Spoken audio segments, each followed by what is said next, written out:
دیروز دادگاه عالی ازبکستان محبوس سیاسی پیشین و سابق وکیل شورای عالی ازبکستان شوروی سمندر قوقانوف را قانع نکرد.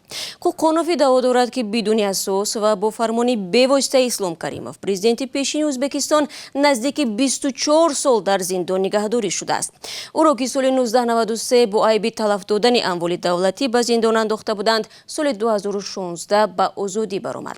قوقانوف یگانه محبوس سیاسی ازبک است که طولانی ترین مهلت را در زندان گذرانده است. قبل از آغاز برنامه من با سیروژین اسلام همکارم از بخش ازبکی رادیو آزادی صحبت داشتم. نخست از او پرسیدم که دادگاه عالی قرار خود را چگونه توضیح داد. سمندر قوقانوف 75 ساله یک سال باز کوشش میکرد که نام خودش را سفید کند، ولی دادگاه عالی ازبکستان تصمیم گرفت که حکم اولینی که او گرفته بود تقریبا 25 سال پیش درست می باشد. با گفته آنها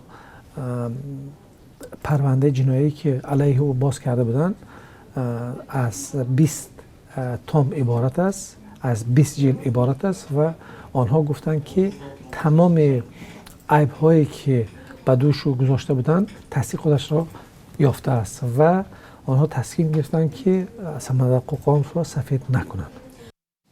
سال بعدی من از رشدین درباره واکنش قوقانوف به تغییر ماندن حکم در نسبتش بود که آن را چطور قبول کرد؟ سمندر قوقانوف البته از این خیلی ناراحت شده است. من دیروز با او خودش صحبت کردم.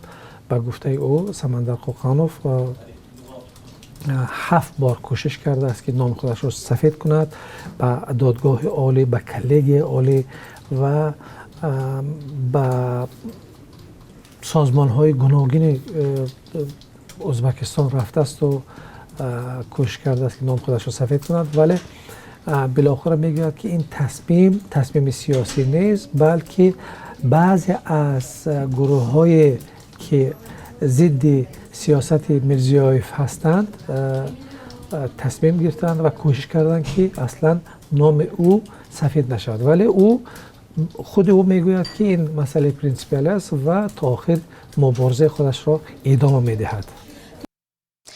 تا جای معلوم در عهد اسلام کریموف پرزیدنت پیشین ازبکستان این کشور تقریبا 3 محبوس سیاسی داشت. آیا میتوان گفت که قضیه قوقانوف یک نوع علامت برای آنها نیز هست که نباید به سفید شدن اسمشان امید بندند؟ بله، بعضی ها میگن که شاید هم این یک سیگنال باشد به آنهایی که نام خودشون سفید کنند، چون میرزیایف نمیخواهد سیاست کریموف را بدنام کند، ولی سمندر قوقانوف میگوید که نه، اصلا این ربطی به سیاست شوکت میرزیایف ندارد و شاید هم بعضی از شخصهایی که امروز هم در سر قدرت هستند نمیخوان نام او سفید شود و این سیاست عمده حکومت ازبکستان نیست، گفت او. تشکر از سیروژین اسلام همکارم از بخش ازبکی رادیو آزادی که به سوالهای ما جواب داد.